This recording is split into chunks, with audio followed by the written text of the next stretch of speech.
this lesson. I am going to tell you in this lesson how to create point constraints and orient constraints. Now, these are very useful elements to create or control, basically to control your rigging in Maya. So what I'm going to do is I'm going to start with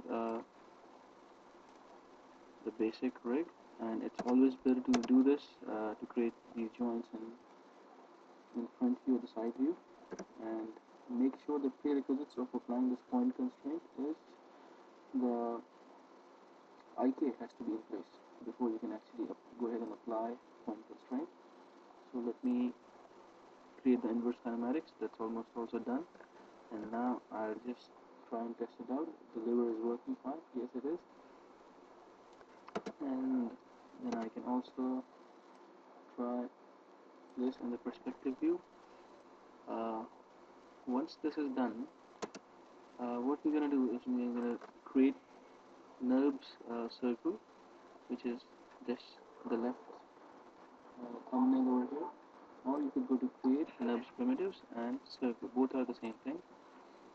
You create this somewhere over here, then you click snap to points so that it gels itself to a closest point it finds itself, and then you drag and drop it at the point where you want to control.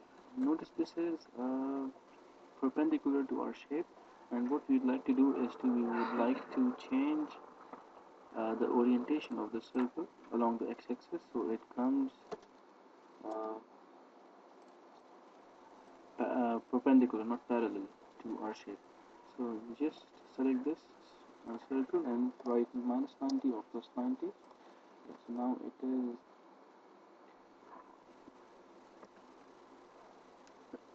excuse me, looking to be according to what we want it to be like, and we can actually also rotate, move this out. As of now, remember you have to uncheck this snap to points after you have placed it at the appropriate position. This is working independently, and this is also separate object. These are two separate objects. So what you want to do is to snap this to the bottom level and then uncheck this. This is how you do the snapping. So I'm going to remove that for now, and let's go back to the front view or the side view.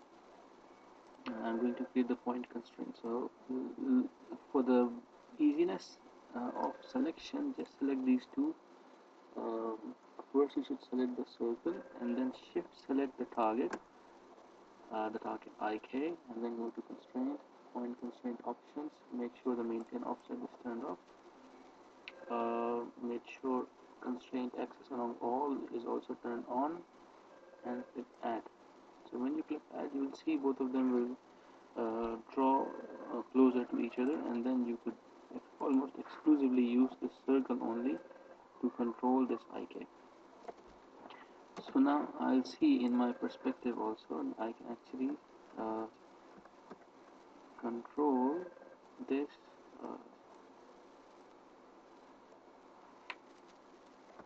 here through this circle.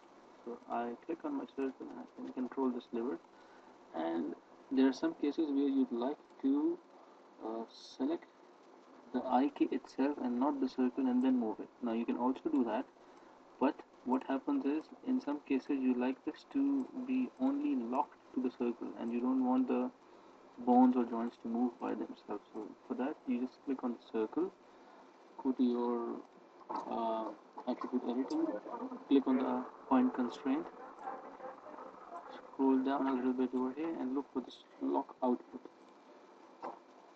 Okay, so once I do my lock output, I cannot select this independently and move. I have to select this one and move from here. Now this was my point constraint. Let's create an orient constraint on a different bone now, and I similarly create as I've done before, a curve, and because this is an orient constraint, the IK is not necessary over here. And I just, as soon as I create the circle, I turn it around 90 degrees so it is perpendicular to my bones. Then I snap it over the nearest circle. It would actually snap it itself automatically. And this guy, the circle, uh, has to be a little bit bigger. Yeah, that's fine. Now I would like to create the orient constraint. Shift select the bone, orient constraint, maintain offset, make sure it is switched on, and then you click uh, yeah, just select from here, see everything is okay. It is as expected. Okay, go to constraint, orient constraint, and then add. Once you do that, you will see this guy will be able to control the bone. Okay, so this was our orient constraint. And again, if you click on this bone inside and you try rotating it, you can still do that. But if you want to lock the bone from being oriented separately, then you click on this this new constraint which you just created.